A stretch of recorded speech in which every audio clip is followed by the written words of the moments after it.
कल देखिए दोस्तों, यहाँ पे आज बताया था कि मार्केट अप जाएगा, मार्केट गैप अप खुलेगा। आपको मल्टीपल अपडेट बताए थे। इवन HDFC बैंक में भी जिसने फोकस करा होगा उसने भी बहुत अच्छा पैसा बनाया होगा, क्योंकि यहाँ पे अगर आप देखेंगे तो HDFC बैंक में भी काफ़ी अच्छा 3 से 4% का मोमेंटम देखने को मिला। तो बेसिकली होता क्या है ये जानना आपके लिए बहुत ज़रूरी है। तो आप देख सकते हो यहाँ पे अब जो अपडेट आ रही है वो PM मोदी जी की तरफ से आ रही है, और इस कारण से कल मार्केट गैप डाउन खुलेगा और प्रेशर भी मार्केट में आ सकता है। अब आपको जानना ज़रूरी है तो वीडियो को शेयर ज़रूर करिएगा और देखिएगा। सबसे इम्पॉर्टेंट है कि हर चीज़ को समझना बहुत ज़रूरी है, क्योंकि इस समय निफ्टी जो क्लोज हुआ है वो 23,000 के आसपास क्लोज हुआ है। सेंसेक्स आप देख सकते हो 1300 पॉइंट ओवरबॉट है। निफ्टी बैंक देखिएगा 1300 पॉइंट ओवरबॉट है। तो ऐसे में क्या सिचुएशन बन रही है, क्या पैनिक आ रहा है, तो पहले मैं आपको बताता हूँ 3-4 वजह तो मैं आपको बताता हूँ मार्केट से, और फिर मैं मोदी जी की वजह बताता हूँ कि क्यों देखिएगा मार्केट कल नर्वस हो सकता है। और हो सकता है कि कल आप कुछ ऐसा देखो जो आपने कोविड के टाइम पर देखा था, वो चीज़ सिचुएशन देखिएगा ज़्यादा इंपॉर्टेंट है। तो आप देख सकते हो यहाँ पे सबसे पहले यहाँ पे देखो जापान का मार्केट, जापान का ये मार्केट है, और ये जापान का ऑलरेडी जब तक मैं वीडियो बना रहा हूँ आप देख सकते हो ये 1.5% से ज़्यादा गिर चुका है। मतलब जापान का market is one of the indicator for the gift Nifty. मतलब जापान अगर नीचे खिसक गया है तो इसका मतलब गिफ्ट निफ्टी अपने आप नीचे खिसक गया होगा। तो आपको पता है कि इसीलिए स्टार्टिंग ही मैं जापान के मार्केट से कर रहा हूँ। जापान का मार्केट ऑलरेडी प्रेशर में आ चुका है। अगर देखिएगा टेंशन इंडिया तक पहुँच चुकी है तो अदर कंट्री तो उससे अनटच्ड है ही नहीं। मतलब अदर कंट्री में तो और भी ज़्यादा देखिएगा प्रॉब्लम होने वाली है।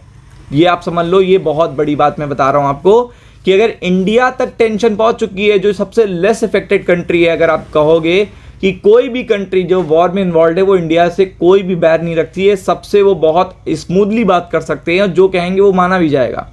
लेकिन फिर भी अगर इंडिया में टेंशन आ रही है तो अपने आप एशिया में आ रही है और यूरोप में आ रही है। तो देख सकते हैं जापान का मार्केट, ये देखिए जापान का मार्केट यहाँ पे डाउन हो चुका है। और देखिएगा जो हैंसेंग का मार्केट बहुत कम गिरता है वो भी देखिएगा साथ में गिर चुका है। तो आप देख सकते हो। और कुछ मार्केट तो मैं आपको ऐसे दिखाऊंगा जो 2000 पॉइंट डाउन है, 2000 पॉइंट। और ये हो सकता है देखिएगा पेन बढ़ा तो ये कब 4000 हो जाएंगे आपको पता नहीं चलेगा। मतलब पेन अगर बढ़ गया रात के 1-2 बजे तो ये कब 4000 हो जाएंगे ये भी नहीं पता आपको। तो सिचुएशन क्या है, आपको ट्रैप करना बेसिकली क्या है, मैनिपुलेशन चल रहा है मार्केट में। आज आपने काफ़ी अच्छा सिचुएशन देखा, ऐसा आपको कॉन्फिडेंस दिया गया मार्केट में कि लगा कि सब कुछ अच्छा हो रहा है, बट ऊपर के लेवल पे फिर से ट्रैप हो जाता है। क्योंकि इंसान ये नहीं समझ रहा ना कि जो भी स्टेटमेंट आ रहे हैं वो बहुत ही देखिएगा क्षणिक आ रहे हैं। दोनों तरफ से जॉइंट स्टेटमेंट नहीं आ रहे हैं कि ईरान भी जो बात बोले वही बात ट्रम्प बोल रहे हैं। तो ऐसा तो कुछ भी नहीं आ रहा है। जब तक वो नहीं आएगा तब तक कोई पॉसिबिलिटी नहीं है। तब तक यही हो सकता है कि आप इसी तरीके से न्यूज़ के बेसिस पे मार्केट के उतार चढ़ाव देखोगे।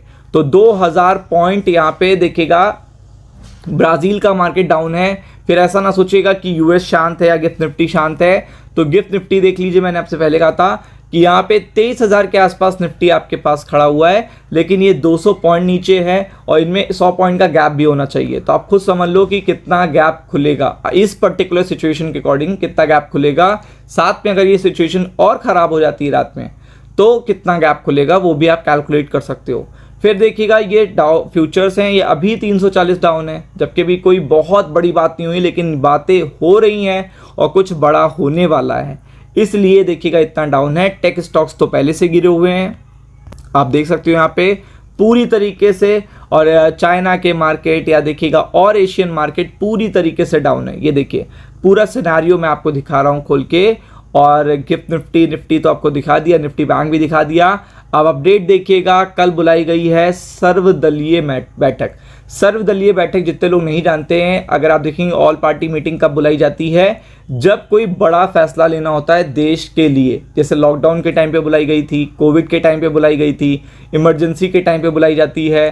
किसी इंडिया पाकिस्तान का देखिएगा अभी सिंदूर हुआ था, ये जो स्ट्राइक हुई थी कश्मीर वाली, उसमें देखिएगा बुलाई गई थी कि अगर हमें किसी पे एक्शन लेना है, किसी से देश में वॉर में इन्वॉल्व होना है, तब बुलाई गई थी। तो ये सर्वदलीय बैठक जो बोली जा रही है कि बताया जा रहा है कि हो सकता है ये कोई बड़ी सिचुएशन या देखिएगा सेमी लॉकडाउन, या देखिएगा रेस्टोरेंट बंद करना चूंकि एलपीजी नहीं है, या आपको देख सकते हैं कि डीजल पेट्रोल की किल्लत होने वाली है, उससे रिलेटेड हो सकती है, कुछ भी हो सकता है, सस्पेंस है। इसकी कल जो टाइमिंग रखी गई है 25 मार्च, आप देख सकते हो, ये देखिए 25 मार्च और ये 5 बजे है। तो आपको पता है कि ये नर्वस करेगी कल के मार्केट को। सबसे बड़ी बात क्या है, ये कल के मार्केट को नर्वस करेगी। और आपको पता है कि ऑल पार्टी मीटिंग ऐसे बुलाई ही नहीं जाती है।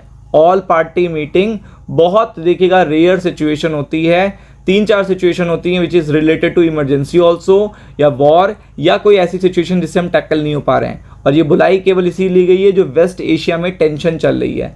तो कोई भी बड़ा स्टेटमेंट अगर यहाँ से आता है तो आप ये समझ लीजिएगा फिर उसका बड़ा इम्पैक्ट स्टॉक मार्केट पे पड़ेगा। Be prepared for it. Ram Ram.